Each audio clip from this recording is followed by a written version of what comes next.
conflit entre les Wazalendo et les FRDC. Bisika ba Wazalendo bazali ba FRDC ba Rosalate, bisika ba FRDC bazali ba Wazalendo ba Rosalate. Et pourtant, ils tous sont là pour défendre les pays. Ceux qui ont problème va conflit comme Kokota entre eux, ça c'est un danger. Intégrer déjà les Wazalendo na kati ya armée au pesa bango ba formation militaire. 2 mois, 6 mois, c'est déjà bon. Et surtout comme aujourd'hui, nous avons recruter un nouveau recrut qui a appelé Malam Minki. C'est Bitakwira, commis porte-parole de Wazalendo. Félix Tshisekedi n'a pas été rigoureux avec les gouverneurs de province. Bumba aye pété, aye abandi mosala, mba mosuye pas okokate. Mais boyebite makambo ebele lelo na kisa zezo tambolate. Et ali conséquences. Il y a gestion, il y a Ngobilana Godin pour boyebi yango. Moziki. Na lingombo basako babengaka dynamique Ngobila. Chaque mois, 3 000 $. Na député provincial. Ça fait combien d'argent? Sous le gouverneur Katumbi, la production du cuivre était plus faible. Les prix sur le marché international, moins élevés. Les prix sur le marché international, moins élevés. Et pourtant, les investissements étaient nombreux, affirme un syndicaliste de la GECAMINE. Aujourd'hui, avec les avantages apportés par le nouveau code minier de 2018 et les investissements en phase de production, les gouverneurs ont beaucoup plus de moyens, mais rien n'est fait. Non, 29 800 000 tonnes de cuivre métal et plus de 1 900 000 tonnes de cobalt. Au cours actuel, l'ensemble de ces biens peut être valorisé à hauteur de 320 milliards de dollars en instance de pillage par la famille Tshisekedi.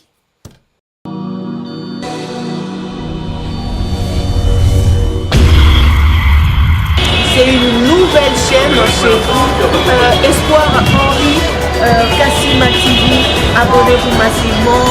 Tous les fans de Maman Tatiana, Bino Baibonyama, Tosombi Tinyamakani.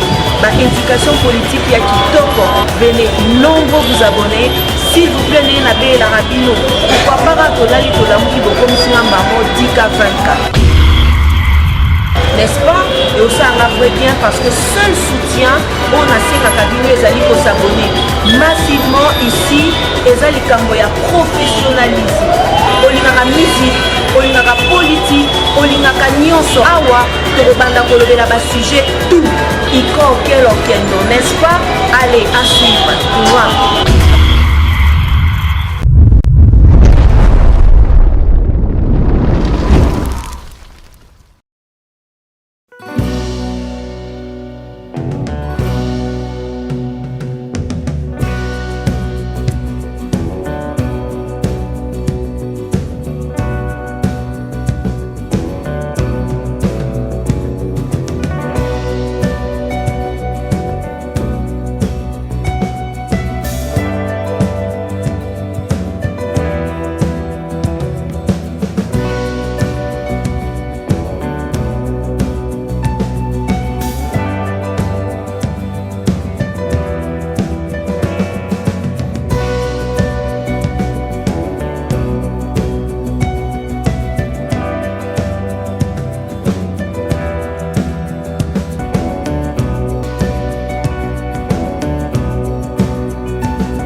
Madame et messieurs, de partout où vous nous suivez à travers le monde, bonjour, bonsoir, ça dépend de l'ère à laquelle vous nous suivez. Bienvenue à ce nouveau numéro de votre émission Tour des contrôles, qui est une émission socio-politique. Si c'est pour vous la première fois de nous suivre à travers cette chaîne Espoir HK Télévision, qui est une chaîne pédagogique, s'il vous plaît, abonnez-vous massivement parce que c'est le seul moyen pour vous de nous soutenir. Alors, abonnez-vous, partagez, likez et surtout commentez. Merci beaucoup. Je salue toute l'équipe rédactionnelle derrière la caméra, Popol Ayombe. Je salue les grands Réa, Mafrik Opi, sans oublier les grands coachs. Coach Henri Kassima, je vous salue aussi, coach Psychozali. Zambé a continué toujours à combattre toujours très positif par remarque qu'on a cette gestion. Alors j'en profite aussi déjà pour souhaiter bonne fête à toutes les femmes, parce que demain c'est déjà le 8 mars. La journée internationale des droits de l'homme. Le grand Réa, Mafrik Opi, n'oubliez pas surtout d'honorer ta femme demain. Ça sera quand même une bonne chose. Et coach Henri Kassima aussi. Moi, ma fleur et pas maman lobby et ça a toujours ma lame. Je sais que jusqu'à présent, Papa Ayombe est toujours célibataire. Voilà, très chers internautes, aujourd'hui nous allons essayer un peu d'analyser sur 3 points. Les premiers points, nous allons parler de la corruption au niveau des institutions de l'État. Deuxième point, nous allons essayer d'analyser sur vidéo qui ont circulé. Il y a exploitation illégale, il y a minerai à niveau à Katanga. Et puis, pour chuter, nous allons un peu aussi parler, il y a affrontement entre les Ouazalendo et FARDC.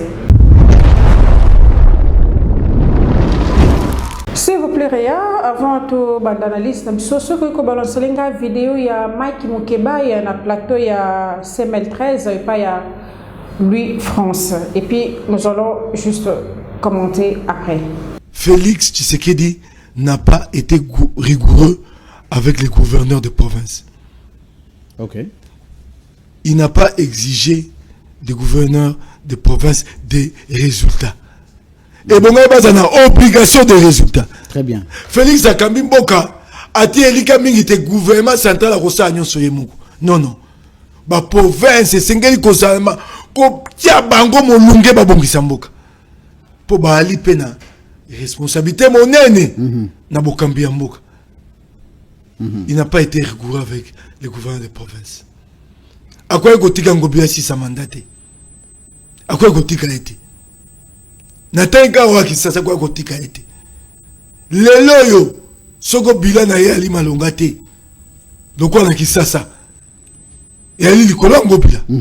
Ngobila abeta tolo na tongi nzela. Lelo banzela nyoso kisasa za kufa. Okinga inde konanga. Très bien.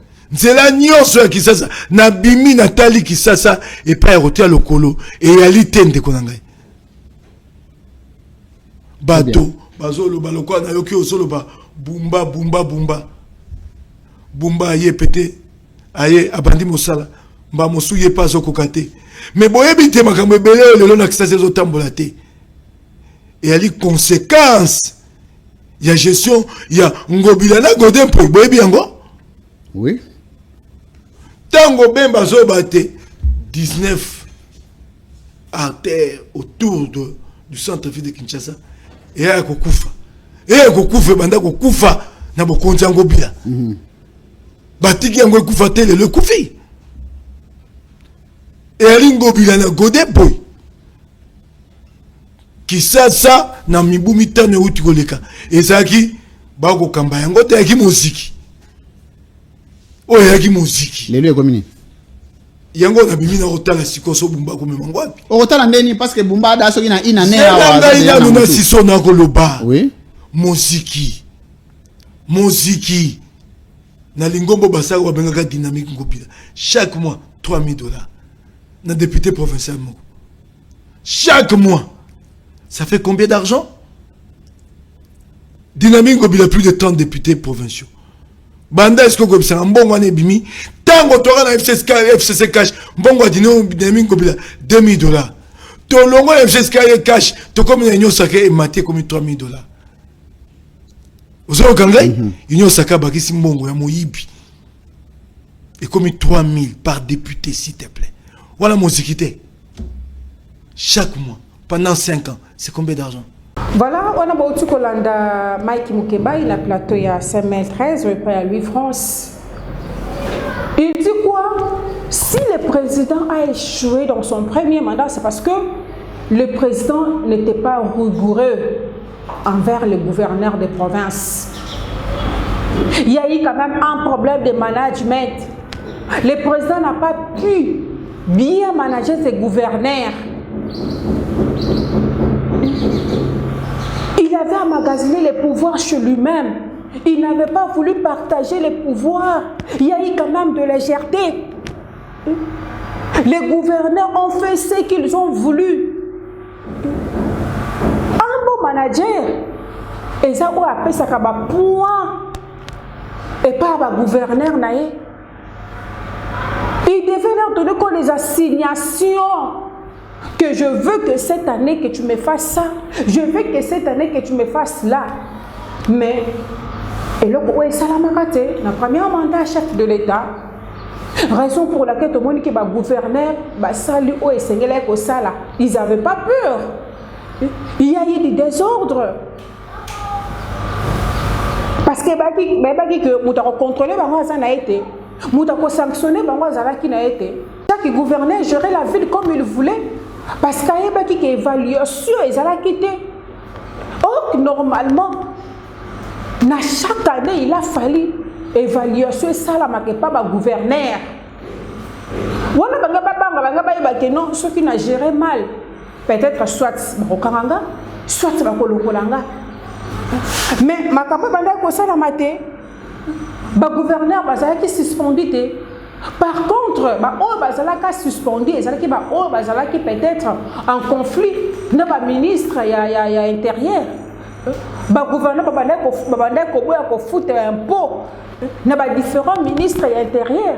Mais que bakangi gouverneur c'est parce qu'il avait mal géré sa province. Non, tout le monde y a côté. Yango boni mai ki mukeba ya utu koloba yango. Que si le président avait échoué dans son premier mandat, c'était à cause de cela. Azalaki rigoureux était envers le gouverneur de la province. Le gouverneur de la province, qui va gérer la province de la manière de parce que derrière, nous devons contrôler l'évaluation des. Donc, quelque part, le chef de l'État, Azalaki est un mauvais manager. Vraiment point qui va ça là azalaki dur envers les gouverneurs. Et comment voulez-vous que les gouverneurs puissent bien gérer avec honnêteté, avec dignité, au moment où il y a déjà qui est déjà corrompu, certains d'entre eux corrompu déjà qui comment ils s'appellent des députés provinciaux pour être élu. Et quelqu'un comme ça, il y a parce qu'il y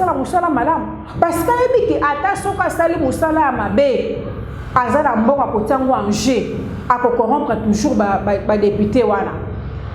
Et voulez-vous un bon résultat et pas un gouverneur modèle Wana? Mike Mukeba qui fut un député provincial à l'époque, FCC Cash, Ngobila, on a qui gouverneur, il y a Kinshasa. Abada Kopé, c'est un député provincial, $2000 chaque fin du mois. En dehors, il y a un salaire Nabango. Vous imaginez? Et puis ton FCC caché au Koufa, et comme Union Sacrée, Abadi Kopé, c'est $3000. Et ils ont dit vraiment que les lots, qui, comment il s'appelle, Ngobila, Azala qui gouverneur de la ville à Kinshasa, qui est député provincial, qui a un courage à gérer ma baie. Il y a un mention de censure pour naïe. Mais pour le ministre naïe, non. Parce que il y a un Ngobila banda ko corrompre bango. En dehors même il y a salaire. N'importe quoi FCC cash soit $2000. Mettons comme une FCC cash est Koufi et comme Union Sacrée à maximum sous $1000. Voilà c'est l'homme qui bouquet banda ou tu connais la vidéo naïe. Et la preuve est que tant Laurent Batumona il a voulu faire la tête à Gentini Ngobila. Tout le monde qui est député provinciaux, injecta qui est, Longola qui est, de son poste à vice-gouverneur. Tout cela parce que non banda ko lia, Ngobila banda ko futa bango bongo.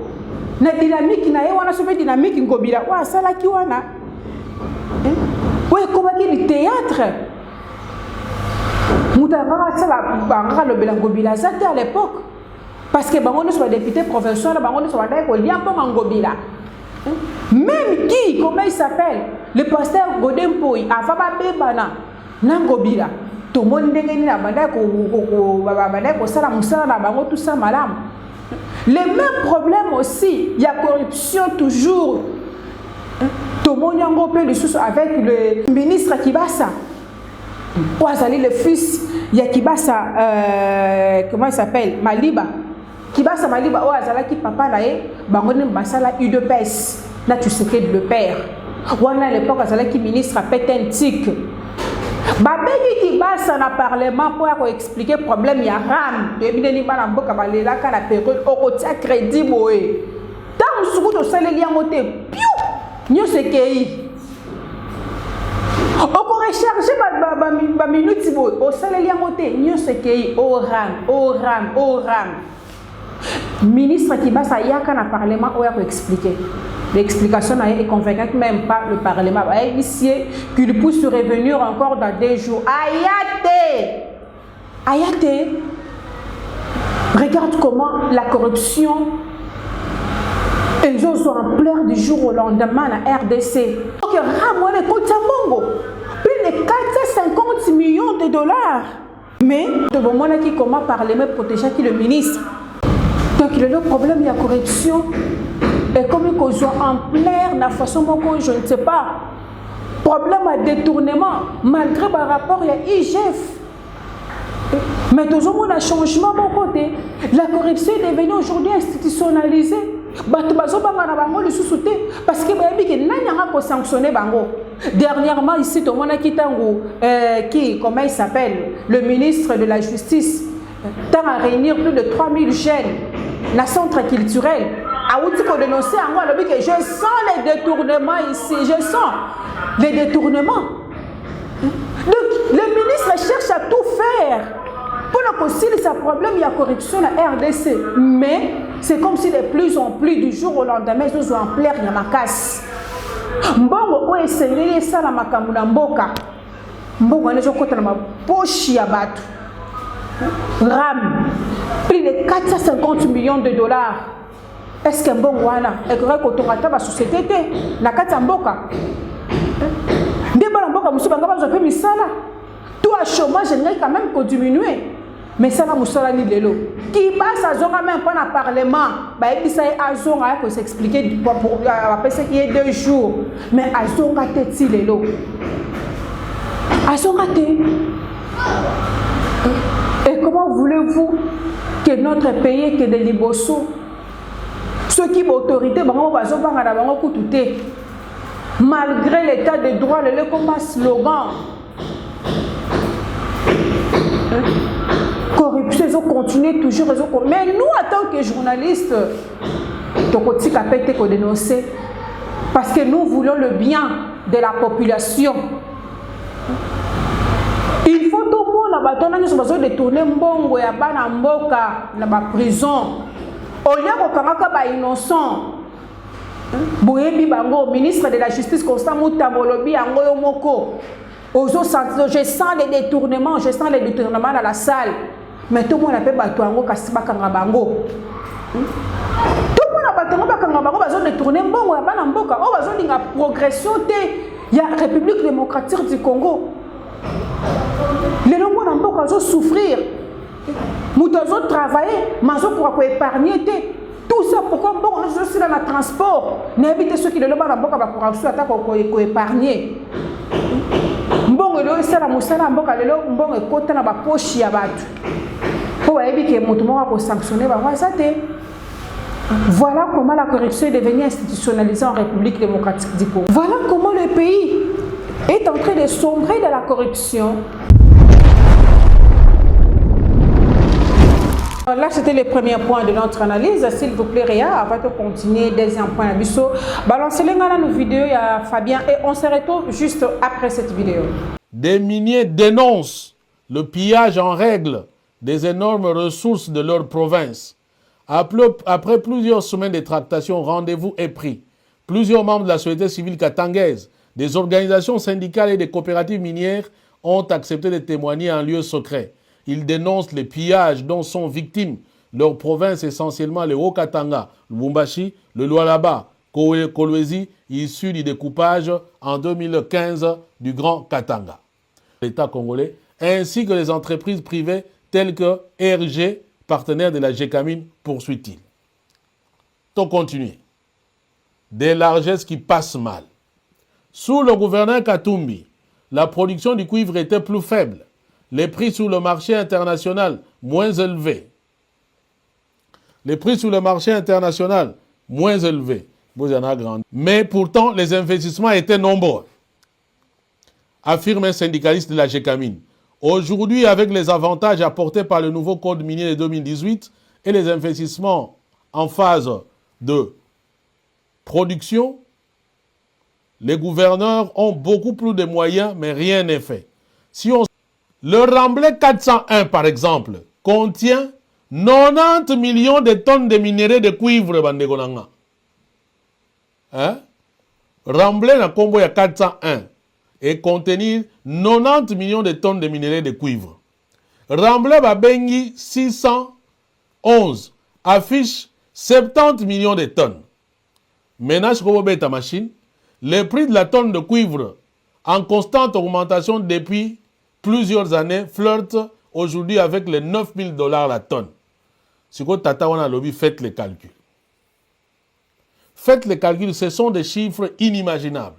Avec les techniques modernes actuelles, on peut, selon les experts de la GECAMINE, produire avec ces remblais et ces rejets 29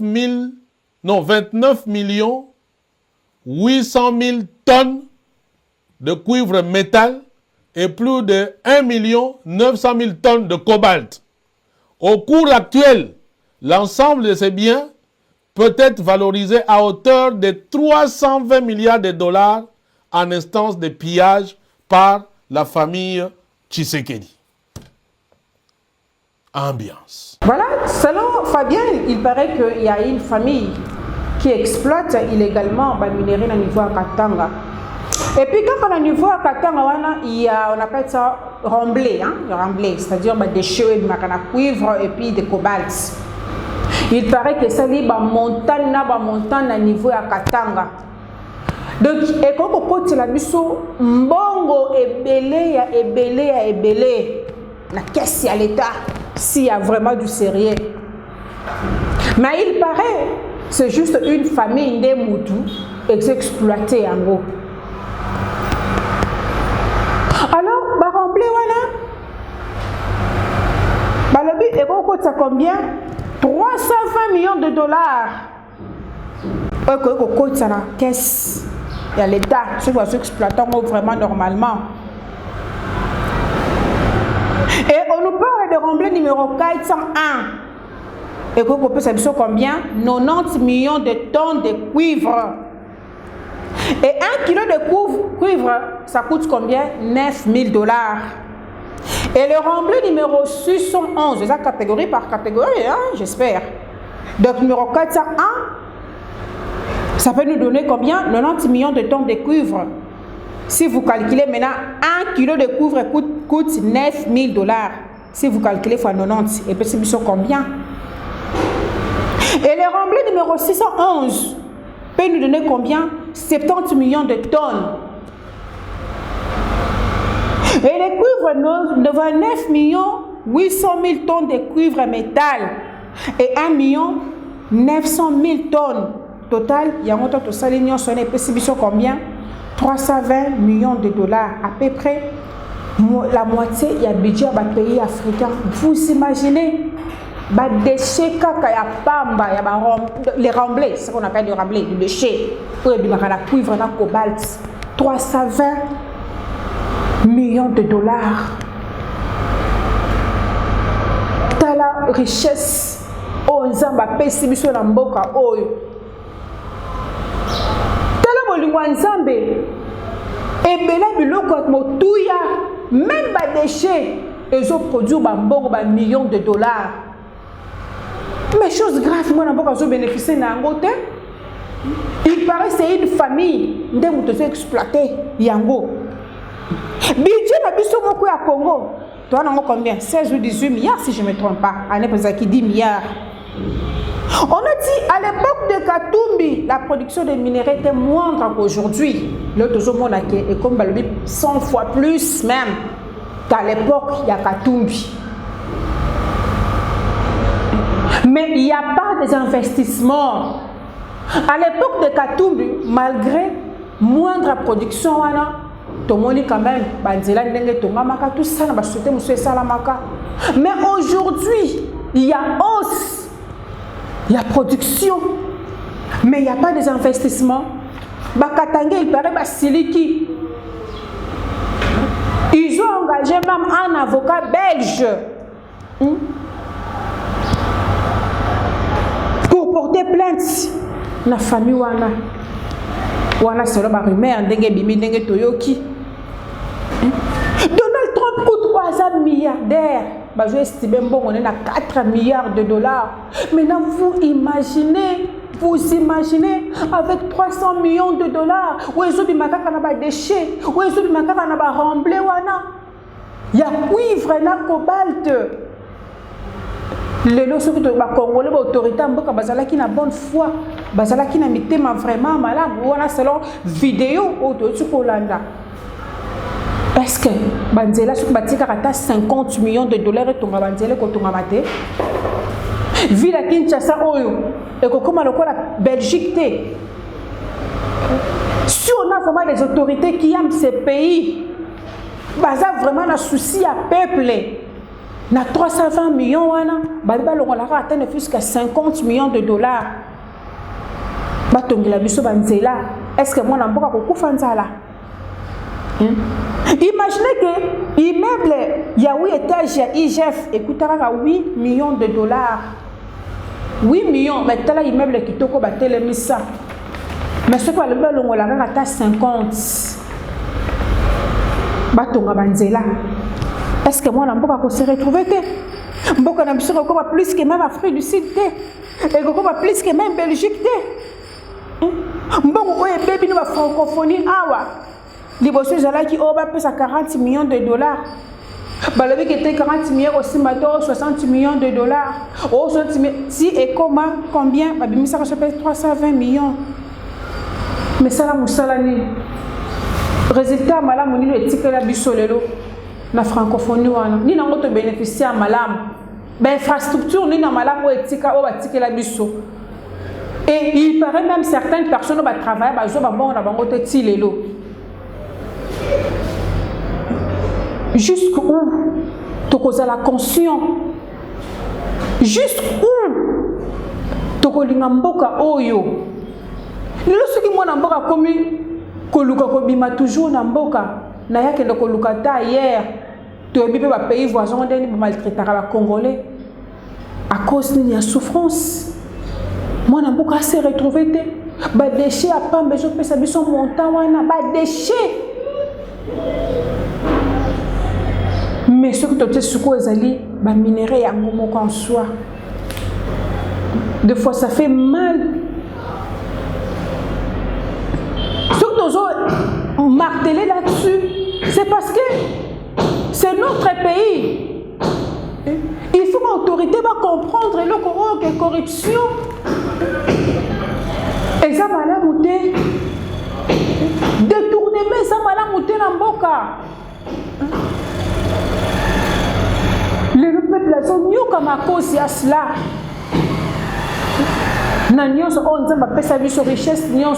Le pays les plus riches, mais les peuples les plus pauvres du monde.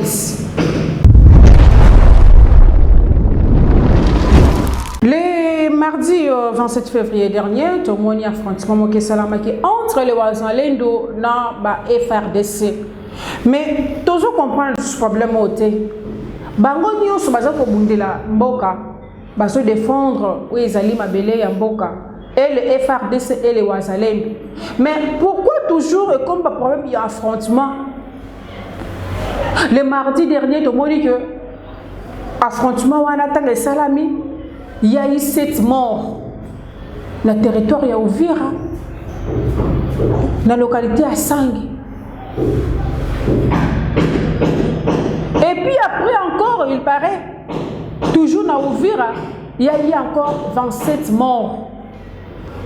Tout cela pourquoi Wazalendo, tangu MONUSCO et le Mwaki Nango, bayaki pour occuper Kawana à MONUSCO. Et puis les FRDC après les replis, à Kita Bukavu, bango pe bayaki, banaki ba récupérer pe bazwana à MONUSCO pour s'abriter. Mais Wazalendo baboyidi bango ba kovanda pe wana. Des affrontements wana salamaki entre les Wazalendo et les FRDC.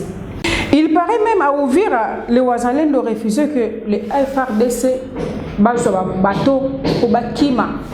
Mais le problème, ce n'est pas ça. Lorsque Mbosso fut le président de l'Assemblée nationale, il avait bien dit une fois aux députés, quittez les groupes rebelles, quittez les milices privées. Donc Mbosso avait raison, il savait de quoi il parlait. Parce qu'aujourd'hui, il paraît que c'est Bitakwira qui a commis porte-parole de Wazalendo. Est-ce que c'était depuis longtemps Azalaki porte-parole Nabango, Azalaki chef Nabango, Azalaki en cachette? Bisous demandait à ou comment. Donc on donne raison à Mbosso lorsqu'il avait dit cela aux politiciens, aux députés de quitter des groupes rebelles, de quitter les milices privées. Et comment expliquer les Wazalendo qui sont là pour défendre le pays, pour défendre nos territoires? Et puis tous les gens pour courage na bango, mais il commence encore. Yako Bundisaba FRDC. On ne comprend plus rien à ce qui se passe. Le gouvernement doit prendre au sérieux le problème. Je pense que c'est au président et au gouvernement de prendre ça à bras le corps. Ils ne doivent pas négliger les détails. Parce que comme si conflit entre les Wazalendo et les FRDC, mais si comme Wazalendo bazali ba FRDC ba Wazalate, mais si comme FRDC bazali ba Wazalendo ba Wazalate. Et pourtant ils tous sont là pour défendre les pays. Ceux qui ont un problème un conflit comme Kokota entre eux, ça c'est un danger. C'est un danger pour les pays. Et puis on se demande, ceux qui le guerre ici, ils vont devenir qui? Les mieux serait à cause de Bango. Il y a coupé sa formation rapide et puis il y a intégrer Bango dans la armée. On est peut-être à Malam. Toboy est comme si les Palestine est un problème. Na Hamas. Bon, et puis que les gens qui n'ont pas un groupe rebelle, mais ils ont comme Makas. Comme Israël. Comme armée, les Fatah, ils sont dirigés par Mahmoud Abbas. Lorsqu'ils ont perdu les élections en 2005. Donc, ils ont parti dans la bande de Gaza. Les autres monde va Hamas, n'est pas comme Makas. N'est pas les sous israéliens. Le problème est comme les sous lobby de la République démocratique du Congo. Alors, les gouvernements, il faut déjà Moussika intégrer déjà les Wazalendo dans la armée pour faire une formation militaire. 2 mois, 6 mois, c'est déjà bon. Et surtout comme aujourd'hui, nous avons recruter un nouveau recrut qui a appelé Malam Minki. Bango peut intégrer dans la armée pour lobby to boy les sous comme un non un problème entre les Wazalendo et les FRDC. Bon, tu as des comme entre Bango na Bango. Affrontement comme ça, ce n'est pas bon, ça fait peur. Et pourtant ça n'a porté parole à Bango. Comment les affrontements à chaque fois? Comme le sous na problème. Donc le mieux serait d'intégrer bango na kati ya armée, Bon peut savoir ba formation à solo. Et puis baza na chef na bango awa. Porte-parole na bango habita à la Kinshasa. Mais tout le monde bisika bazala qui a attendu la démiacte ni par les procureurs. Donc ça fait mal, ça fait peur. ceux qui affrontement toujours entre les FRDC et les Wazalendo. Il est temps pour intégrer les Wazalendo dans la carte armée.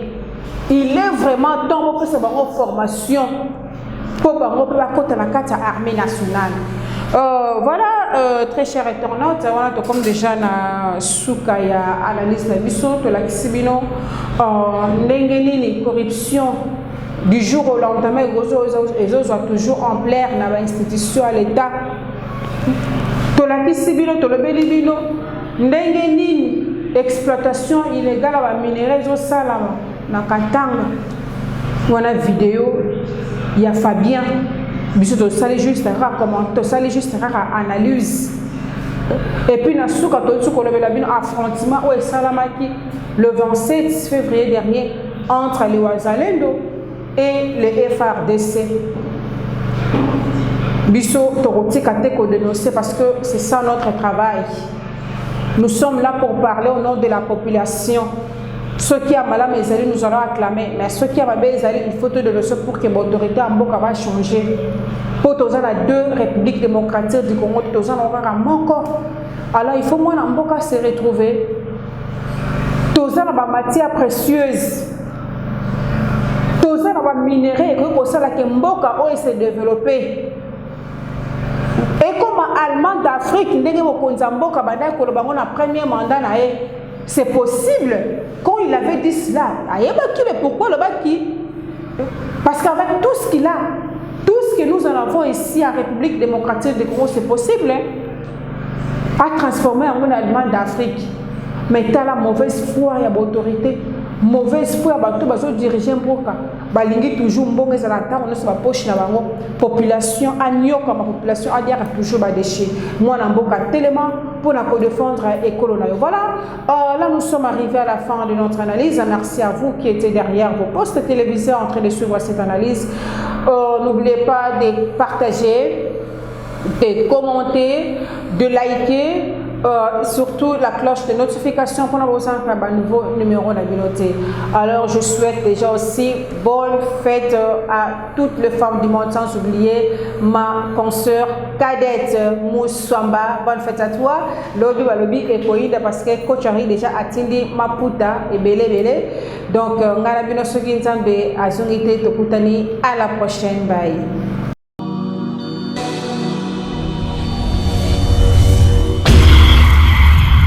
C'est une nouvelle chaîne chez vous, Espoir Henri, Kassima TV. Abonnez-vous massivement. Tous les fans de Maman Tatiana, Bino Bebonarato, Sombitinia Makani. Ma indication politique y a Kitoko. Venez nombreux vous abonner. S'il vous plaît, n'ayez la rabino. Pourquoi pas Tolali Tolamu comme si un maman 10K 20K. N'est-ce pas? Et aussi un vrai bien parce que seul soutien, on a ces cabinets les alliés pour s'abonner massivement ici. Les alliés camboya professionnalisme. Olingaka musique, olingaka politique, olingaka nyonso. Awa, te rebanda kolobela ba sujet tout. Iko okelo kendo, n'est-ce pas? Allez, à suivre.